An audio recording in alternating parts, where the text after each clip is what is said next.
ધર્મયાત્રા YouTube ચેનલના ચાહકો, આપ જોઈ શકો છો પરમ વૈષ્ણવ પરેશભાઈ મોદીના નિવાસસ્થાને રાધાકૃષ્ણનું કેટલું દિવ્ય સ્વરૂપ બિરાજમાન છે. જેમ અગાઉ કહ્યું એમ પરેશભાઈ મોદી અને ધૃતિબેનની લીધેલી સુંદર મુલાકાત, શ્રીમદ ભાગવત સપ્તાહ વિશે માહિતી આપતી સુંદર મુલાકાત રજૂ કરતા અમે ધર્મયાત્રા યુટ્યુબ ચેનલના સલાહકાર તંત્રી જય શુક્લ અને ચીફ કેમેરામેન જીતેન્દ્રભાઈ પિત્રોડા પ્રસન્નતાની લાગણી અનુભવી રહ્યા છે. સ્વાગતમ, શુભ સ્વાગતમ. પરમ વૈષ્ણવ પરેશભાઈ મોદીના નિવાસસ્થાને ધર્મયાત્રા યુટ્યુબ ચેનલના ચાહકોનું હાર્દિક સ્વાગત છે. કાંદિવલી પશ્ચિમના શંકર લેનમાં પારસનગરમાં કથાકાર રાહુલ જોશી મહારાજના વ્યાસાસને શ્રીમદ ભાગવત સપ્તાહનું દિવ્ય આયોજન કરવામાં આવ્યું છે તારીખ 24 ડિસેમ્બર થી 30 ડિસેમ્બર સુધી. અને આ સમગ્ર આયોજનના મુખ્ય મનોરથી પરમ વૈષ્ણવ પરેશ તુલસીભાઈ મોદી અને એમના ધર્મપત્ની અખંડ સૌભાગ્યવતી પરમ ભગવદિયાબેન ધૃતિ પરેશ મોદી છે. પરેશભાઈ, ધૃતિબેન, આપનું ધર્મયાત્રા યુટ્યુબ ચેનલમાં હાર્દિક સ્વાગત છે. Thank you very much Jayeshbhai, thank you. આ અમને લાવો મળ્યો કે આ ધર્મયાત્રામાં આવી રીતના અમે આ એક ઇન્ટરવ્યુ આપી શકીએ અને આવી રીતના જે લોકોની સમક્ષ આપણે જે કાર્ય થવા જઈ રહ્યું છે એનું એક વિશ્લેષણ આપી શકીએ, તો તેના બદલ ધર્મયાત્રાનો ખૂબ ખૂબ આભાર. પરેશભાઈ, આ આપણા અનેક પેઢીઓનો સૂર્યોદય થાય ત્યારે શ્રીમદ ભાગવત સપ્તાહનું આયોજન કરવાનો સંકલ્પ થાય, તો તમને શ્રીમદ ભાગવત સપ્તાહનું આયોજન કરવું છે એવો સંકલ્પ કેવી રીતે છે? સંકલ્પ તો એક ઉપરવાળો જ કરાવી શકે, એમાં તો આપણે કોઈ મનુષ્ય તો નિમિત્ત બને. જે ઉપરવાળાનો સંકલ્પ હોય આ મનુષ્ય નિમિત્ત બનીને એ સંકલ્પ પૂરો કરે. પણ કહેવાય છે કે ધર્મ રક્ષેતી રક્ષતઃ, કે ધર્મની જો તમે રક્ષા કરશો તો ધર્મ તમારું રક્ષણ કરશે. એટલે જે તમારો ધર્મ છે એ તમારે કરવો જ જોઈએ. અને જે આપણા મનુષ્યના 4 પુરુષાર્થ છે, ધર્મ, અર્થ, કામ અને મોક્ષ, એમાં પણ ધર્મ પ્રથમ આવે છે. એટલે અર્થ, કામ અને મોક્ષ પણ ધર્મથી જ પ્રાપ્ત થાય છે. એટલે આ અંતર્ગત એક અમને એવો સંકલ્પ થયો અને શ્રીજી બાબાની આ એક અસીમ કૃપા અમારા પર કે અમને નિમિત્ત બનાવ્યા આ સંકલ્પ કરવા માટે. અને અમને એક ઈચ્છા થઈ કે અમારા જે પરમ પૂજ્ય મારા પિતાશ્રી અને મારા માતાશ્રીની પાછળ અમે આ એક મુખ્ય પોથીનું આયોજન કરીએ અને આ એક ભાગવત સપ્તાહનું આયોજન કરીએ રાહુલ મહારાજ સાથે. પરેશભાઈ, તમે બહુ સરસ વાત કરી. એટલે આ શ્રીમદ ભાગવત સપ્તાહની સાથે સાથે માતૃવંદના અને પિતૃવંદનાનો પણ દિવ્ય અવસર છે. તો જ્યારે આપણે ભાગવતનું આયોજન કરતા હોય, એમાં માતૃવંદના હોય, પિતૃવંદના હોય, તો તમારા પૂજ્ય માતૃશ્રી અને પિતાજી વિશે થોડીક વિગતો અમારા ધર્મયાત્રાના ચાહકોને આપો. ચોક્કસ. મારા પરમ પૂજ્ય પિતાશ્રી શ્રી તુલસીભાઈ મોદી અને મારી માતૃશ્રી શ્રી સરલાબેન મોદી, એ લોકો પણ પારસનગરમાં જ વર્ષો સુધી રહ્યા. મારો જન્મ પણ પારસનગરમાં જ થયો અને અમે નાનપણથી, અને તમને એક કહેવાનું ઘટે કે અમે બે પણ પારસનગરમાં જ મળ્યા છે. એટલે એ ભૂમિ અમારા માટે એટલી બધી પવિત્ર છે અને એ ભૂમિ પર કંઈ પવિત્ર અમારા તરફથી કંઈ થઈ શકે અને અમારા તરફથી આજે ભાગવત સપ્તાહમાં એક નાનકડું યોગદાન અમે દઈ અને આ ભૂમિને વધારે પવિત્ર બનાવી શકીએ, બસ એ જ અમારી ભાવના છે અને એ જ ભાવનાથી અમે આ આયોજન કરેલું છે.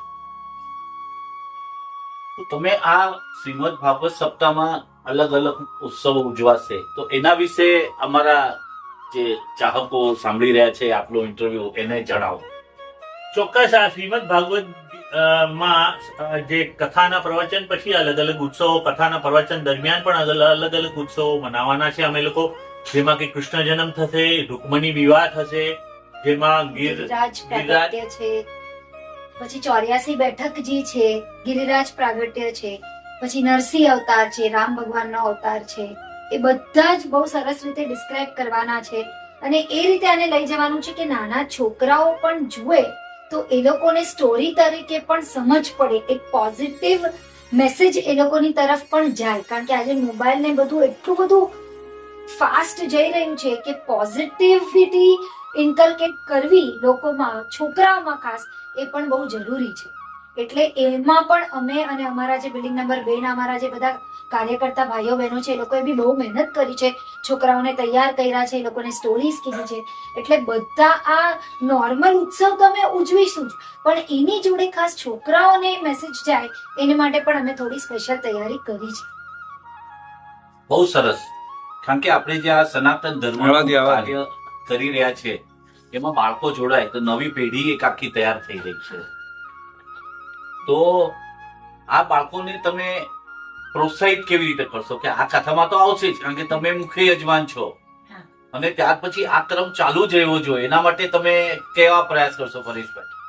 આ કથા દરમિયાન જે પ્રસંગો જે આવવાના છે, જેમ કે નરસિંહ અવતાર આપણે કહીએ તો નરસિંહ અવતારમાં પ્રહલાદનું જે કેરેક્ટર છે, એટલે અમે આ જયારે કથા ચાલતી હશે ત્યારે ઈ કથાના સંદર્ભમાં લઈને ઈ જે સ્ટોરી છે, ઈ જે વાર્તા છે ત્યાં આગળ પ્રસ્તુત કરશું બધાની સામે. અને હરેક જે અમારા બાળકો છે એ લોકોને સમજાવશું કે આ સ્ટોરીમાં શું, એનું તથ્ય શું છે, આ સ્ટોરી છે એને માટે બનાવી લીધી. સ્ટોરીને સ્ટોરી તરીકે નહીં, પણ એના તથ્યની પાછળ, એના જે મૂળ સ્વરૂપ છે સ્ટોરીનું, જે એની પાછળ જે વેલ્યુ જે આપવામાં આવી છે, એ વેલ્યુ જે આપણા ધર્મમાં છે એને લોકોમાં ઇન્કલ્કેટ કરવાની છે, બાળકોમાં ઇન્કલ્કેટ કરવાની છે. કારણ કે આપણે આપણા ધર્મનો પ્રચાર તો કરવો જ પડશે. આપણા ધર્મનો જો આપણે પ્રચાર નહીં કરીએ તો આપણો ધર્મ ક્યાં નાશ થઈ જશે એ ખબર નહીં પડે. એટલે આપણે આવતી પેઢીમાં, જેમ અમારા મા બાપે અમારામાં નાખ્યું એમ અમારે આવતી પેઢીમાં ઇન્કલ્કેટ કરવું જ પડશે. શ્રીમદ ભાગવત સપ્તાહનું આયોજન એટલે બહુ મોટી સિદ્ધિ કહેવાય, ઉપલબ્ધિ કહેવાય, અને સાથે સાથે એક મોટો પડકાર પણ છે. તો આપને આ આયોજનમાં કોનો સાથ અને સહયોગ પ્રાપ્ત થયો છે? આ આયોજન ખૂબ જ મોટું છે. લગભગ રોજ 650 થી 700 જણા રોજ આમાં પાર્ટિસિપેટ કરવાના છે, આવવાના છે, કથા સાંભળશે, કાર્યક્રમોમાં ભાગ લેશે, પછી બ્રહ્મ ભોજન પણ કરશે બધા. એટલે આ 1 જણનું કે 2 જણનું કે 10 જણનું નથી, આમાં ખૂબ મોટી ટીમ અમારી પાછળ છે. મેઇન અમારા જે કાર્યકર્તાઓ છે એમાં શ્રી પરિમલભાઈ શાહ, શ્રી વિનયભાઈ વોરા, શ્રી પંકજભાઈ ગાંધી, શ્રી વિજયભાઈ વ્યાસ, આ બધા કરીને નામો લેવા જઈશ તો અત્યારના કદાચ આપણને અડધો કલાક બીજો નીકળી જશે. પણ એટલે જે લોકો આગળથી અને પાછળથી જયેશભાઈ જેઠમલાની, આ બધા લોકોએ ખૂબ જ મહેનત કરી છે. અને આનો લગભગ 1 વર્ષથી આ સપ્તાહ આયોજન કરવાનો કાર્યક્રમ, અમારી એની તૈયારીઓ, એનું બધું જ ચાલી રહ્યું છે, મંડપથી બાંધીને. કારણ કે આ બહુ ખૂબ જ મોટો 700 જણા આવે છે, એટલે તમે સમજી શકો છો કે ભાઈ એમાં કેટલી તૈયારીઓ લાગે. તો એટલે આમાં બધાનો ખૂબ જ સહયોગ છે. અમે તો એમ કીધું એમ ખાલી નિમિત્ત માત્ર છે. અમારાથી જેટલું બન પડે છે તન મન અને ધનથી અમે સેવા આપીએ છીએ, અને બીજા લોકો પણ તન મન અને ધનથી પોતાની સેવાઓ આપે છે. પરેશભાઈ મોદી અને ધ્રુતિબેન, એમનો બાળપણનો પ્રેમ અને પૂર્ણ પુરુષોત્તમ નારાયણ શ્રી કૃષ્ણ ભગવાનની કૃપાથી પ્રેમની પ્રાપ્તિ થઈ, પ્રેમ તત્વની પ્રાપ્તિ થઈ, અને આગળ જતા લગ્ન પણ કર્યા, અને એકદમ સંસાર પણ સુંદર રીતે ચાલે છે. અને પરેશભાઈના દરેક કાર્યોમાં ધ્રુતિબેનનો સંપૂર્ણ સાથ અને સહકાર હોય. આ શ્રીમદ ભાગવત સપ્તાહમાં પણ એમણે ખૂબ જ ઉત્સાહ અને આનંદથી કામ કરી રહ્યા છે. તો ધ્રુતિબેન, તમે કેવી રીતે આયોજનમાં સંકળાયેલા છો? આયોજનમાં એ રીતે સંકળાયેલી છું કે પહેલેથી થોડુંક ભાગવત પ્રત્યે કે આપણા બેઝિક ધર્મ પ્રત્યે આકર્ષણ ખરું.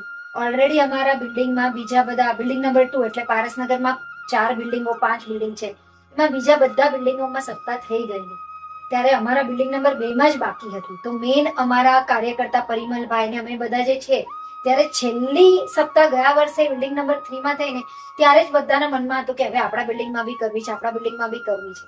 તો એ વખતે જ આમ ઈચ્છા થઈ કે નહીં, કરવું છે અને સારી રીતે કરશું. ને બધાનો એટલો ફાઇન સહકાર મળ્યો, ખાસ કરીને પરિમલભાઈનો એટલો ફાઇન સહકાર મળ્યો, બધું A to Z કામ. અને એમને પણ અમારા પર એટલો વિશ્વાસ, અમને એમના પર એટલો વિશ્વાસ, જેના કારણે આ બધું થઈ ગયું છે. આ એક કાર્ય આપણા મા બાપની પાછળ કરવું છે એવી ઈચ્છા તો બહુ જ હતી, પણ સરસ રીતે આટલો કરવાનો મોકો ઈશ્વર આપશે એ તો ભાઈ એકદમ જ એમના અનુગ્રહની વાત છે. કારણ કે આપણને એમ થાય કે આપણે આપણા એન્સેસ્ટર્સ પાસેથી જે મળ્યું છે તો કાંઈ તો આપણે ગ્રેટિટ્યુડ કન્વે કરીએ. તો ભાગવત સપ્તાહ અગર આપણે બેસાડી શકીએ તો આપણા પિતૃઓને ગ્રેટિટ્યુડ કન્વે કરવા બરાબર છે. એટલે જ માટે આપણે આ કરીએ છીએ, જેથી કરીને આપણને એ લોકોના આશીર્વાદ પ્રાપ્ત થાય અને એ લોકોના અંતરાત્માને પણ શાંતિ. જ્યારે કોઈ આયોજનમાં નારી શક્તિનો ઇન્વોલ્વમેન્ટ હોય તેને નવરાત્રીની જેમ અલગ અલગ દિવસોમાં અલગ અલગ કલરના અલગ અલગ રંગોના વસ્ત્રો પરિધાન કરવાના હોય, તો શ્રીમદ ભાગવત સપ્તાહ દરમિયાન તમે પણ આવું આયોજન કર્યું છે? એમ કે વિગત આપો. હા, એ કર્યું જ છે. બધા અલગ અલગ, કારણ કે જો લેડીઝ એટલે ઉત્સાહ હોય અને આવું આયોજન હોય એટલે bandhani, patola, yellow colour, red colour, green colour હોય જ.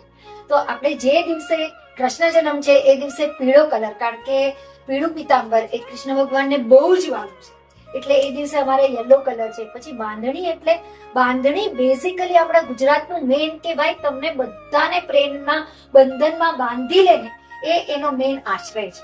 એટલે માટે બાંધણી, આપણા કોઈ પણ ઓસ્પિશિયસ ફંક્શન હોય ને એમાં લેડીઝો એક પ્રસંગ તો બાંધણી રાખે. The basic idea is that everybody is together. પ્રેમના બંધનમાં બંધા. એટલે એક દિવસ એ છે.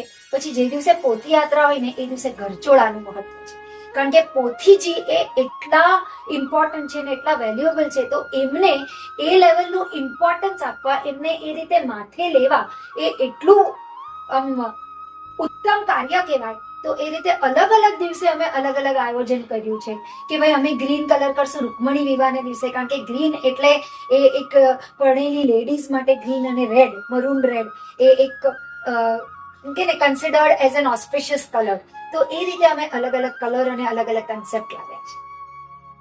તો તમે કથાકાર રાહુલ જોશી મહારાજની વાત કરી કે તમારા એમની સાથે અનેક તમારા નિવાસ સ્થાને ભજન કરવા પણ આવે છે, સત્સંગ કરવા પણ આવે છે.